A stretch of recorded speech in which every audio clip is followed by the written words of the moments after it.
बिस्मिल्लाहिर्रहमानिर्रहीम अस्सलाम वालेकुम। आप देख रहे हैं दुआ स्टिचिंग आइडियाज़ और आज मैं आपको वेलवेट की रज़ाई के बारे में बताऊंगी कि वो आप किस तरीके से आसानी से सिलाई कर सकते हैं, उसको घर में कैसे इजीली तैयार किया जा सकता है। सबसे पहले उसके लिए आपको चाहिए थोड़ी सी खुली सी जगह। ठीक है, आप एक इतनी जगह बना लें कि जिसमें उस रज़ाई के कवर को बिछा लें और आपके जो है ना पास वेलवेट भी दोनों साइड पे हो सकती है और एक साइड कॉटन और एक साइड वेलवेट भी। अगर आपकी दोनों साइड वेलवेट है या फिर कॉटन है दोनों साइड, तो इतनी मुश्किल नहीं होती जितनी मुश्किल एक कॉटन और वेलवेट के साथ होती है। यानी एक साइड वेलवेट होगी और दूसरी साइड कॉटन की होगी। ठीक है, तो आपने सबसे पहले जो इसकी किनारियाँ ये नज़र आ रही हैं ना, इस किनारी को उतार देना है। ये जो ब्लैक और वाइट दोनों साइड पर जो किनारी होती है ना, वो आपने कट कर देनी है। इसको बिल्कुल ही उतार देना है। ठीक है, फिर इसके नाप के मुताबिक आपने कॉटन का कपड़ा रखना है और उसको इसके साथ अटैच करना है। अटैच आप अगर सुई से कर लें तो भी बेहतर है, लेकिन अगर आप स्टिचिंग पहले करती हैं तो आपके लिए कोई मुश्किल नहीं है। आपने जब इसकी मशीन पर सिलाई लगानी है तो आपने ध्यान रखना है कि इसका जो कपड़ा है पीछे से खिंचे ना, कोई भी खिंचाव ना हो उसमें। अगर आपके पास मोटर वाली मशीन है तो फिर तो मुश्किल ही नहीं है, क्योंकि जो मोटर वाली मशीन होती है उसके दंदाने बिल्कुल सॉफ्ट होते हैं और वो हैवी होते हैं। क्योंकि जिस वक्त हम उसका पैडल दबा रहे होते हैं तो उस वक्त हम हाथों का इस्तेमाल नहीं करते, तो इसलिए हमें दोनों हाथों से कपड़े को खींचना चाहिए इसी तरीके से। ठीक है, हमने जो है इसी तरीके से कपड़े की सिलाई लगा लेनी है। सिलाई लगाने के बाद हमने उसको सीधा करना है और उसके कार्नर जो होंगे दोनों साइड के, उसको हमने किसी नोकदार चीज़ से अच्छी तरह बाहर निकाल लेना है। ठीक है, फिर जब आपने उसकी दूसरी सिलाई लगानी है, यानी कि हमने फोल्डिंग करनी है, किनारी मगज़ी बाहर निकालनी है, तो आपने इस तरह उसको पिनअप करना है। पिनअप ना भी करें, आप कच्चे टांके सुई से भी लगा सकती हैं और अगर सुई से नहीं लगाना चाह रही तो आप ऐसे पिन्ने भी लगा सकती हैं। ठीक है, इस तरह थोड़ी आसानी हो जाती है। अगर आप ये ना लगाएं तब भी आपकी सिलाई लग सकती है, लेकिन ये अगर लगा लें तो आपके बल इतने ज़्यादा नहीं आएंगे। आपने जो है ना इसी तरह स्टार्ट करना है और इसी तरह आखिर में करना है, ताकि आपके जो दो कार्नर हैं शुरू और आखिर के, वो ज़्यादा सफाई से बन जाएं।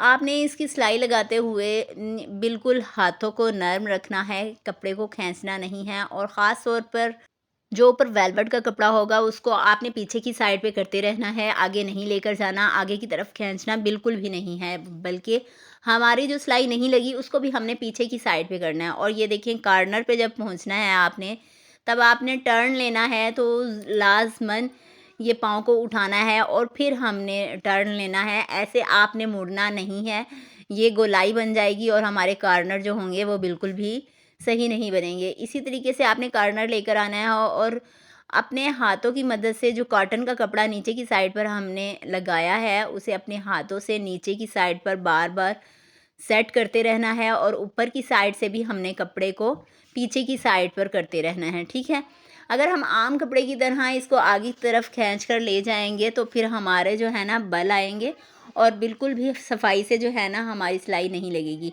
इसलिए आपने इस चीज़ का ख़ास तौर पर ख़याल रखना है और इंशाल्लाह आपकी रज़ाई बहुत ही सफाई से ही सिलाई होगी और उसमें कोई शेल भी नहीं आएगा। इसी तरीके से अगर आप उसको करेंगे, आपने अगर पहले कभी सिलाई नहीं की इतनी ख़ास और आपको आम रूटीन में कपड़े भी सिलाई करना नहीं आते, तो आपने करना ये है कि पहले सुई से आप इसको सारा कच्चा कर लेंगी, यानी कि मोटे मोटे टांके लगा लेंगी और उसके बाद आप इसके ऊपर जब वो सिलाई मशीन से लगाएंगी तो वो टांके आप उतार दीजिएगा। ठीक है, फिर उसके बाद अगर आपने दोबारा से मगज़ी निकालनी है, बाहर की साइड पर ये पाइपिंग निकालनी है, तो फिर आपने दोबारा से जो है ना इसको इसी तरीके से रखना है। और जैसे मैं ये पिन लगा रही हूँ, आपने इसी तरीके से जो है ना मशीन से सिलाई लगाने की बजाय आपने सुई से मोटे मोटे टांके इसी तरह लगा लेने हैं सीधे। ठीक है, इसमें शर्त सिर्फ इस बात की है कि आपको सीधी सिलाई जो है ना लगानी आनी चाहिए। और सिलाई का आपने ख़ास तौर पर ख़्याल रखना है कि वेलवेट में कभी भी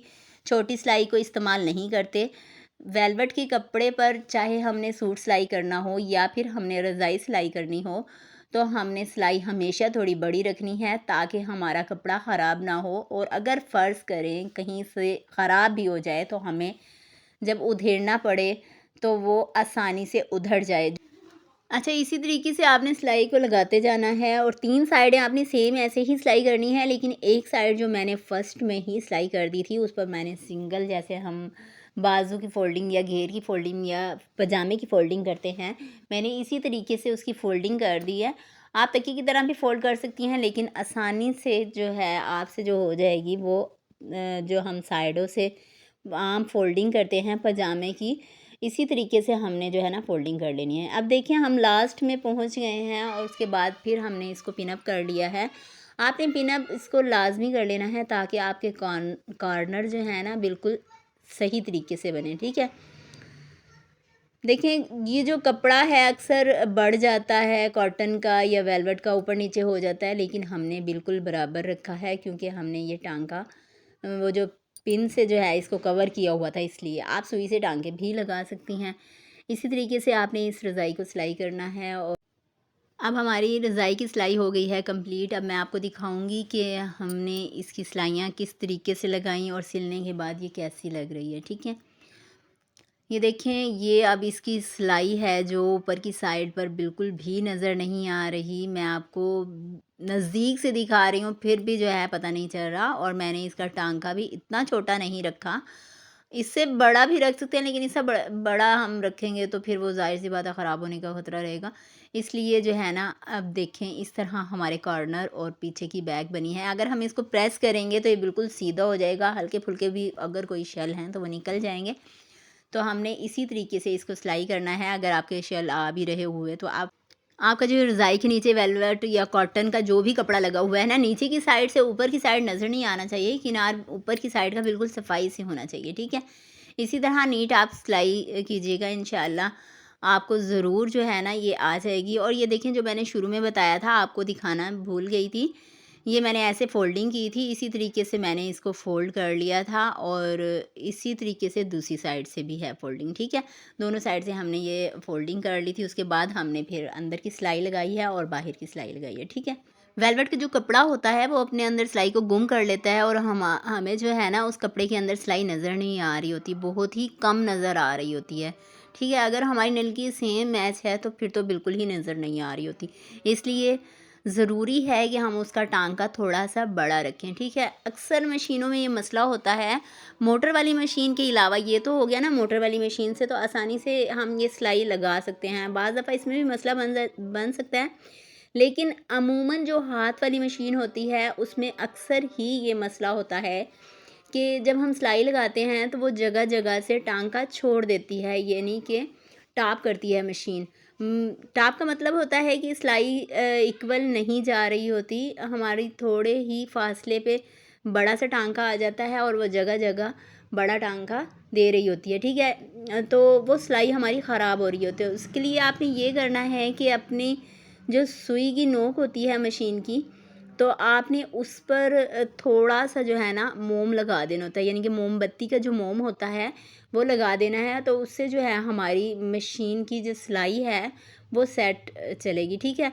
और अगर फिर दोबारा से ऐसे ही करें तो थोड़ी थोड़ी देर के बाद आपने यही मरहला दोहराते रहना है। और अगर आपके पास चाक है, वाइट चाक, तो फिर आपने वाइट चाक को उसके ऊपर लगा देना है, तब भी आपकी मशीन की जो सिलाई है वो बेहतर हो जाएगी। और फिर भी अगर आपकी मशीन ठीक नहीं हुई, टांका ठीक नहीं दे रही, तो आपने करना ये है कि जो मशीन का पाँव होता है ना, ये जिससे हम सिलाई लगा रहे होते हैं, आपने इसको उतारना है। और उतारने के बाद अगर आपके पास वाइट टेप है तो आप वो वाइट टेप लगा लें, या ब्लैक टेप है तो ब्लैक टेप लगा लें। वो सिर्फ़ आपने पाँव के जितनी ही उसके नीचे लगानी है, उससे ज़्यादा या कम नहीं लगानी है। और दरमियान से आपने उसको सिलाई के लिए छोड़ भी देना है, यानी कि उसके दरमियान में से आपने कट भी करनी है। उसके लगाने का तरीका भी इंशाल्लाह मैं आपको बताऊंगी किसी वीडियो में। लेकिन फिर भी आपकी मशीन जो है ना सिलाई ख़राब नहीं देगी और बिल्कुल परफेक्ट चलेगी। उम्मीद करती हूँ कि मेरी आज की वीडियो आपको पसंद आई होगी। आप इसे लाइक और शेयर ज़रूर कीजिएगा। अगर आपने मेरे चैनल को सब्सक्राइब नहीं किया तो सब्सक्राइब भी कीजिएगा। मुझे दीजिए इजाज़त। दुआ में ज़रूर याद रखिएगा, अपना ख़्याल रखिएगा। मिलते हैं अगली वीडियो में। अल्लाह हाफ़िज़।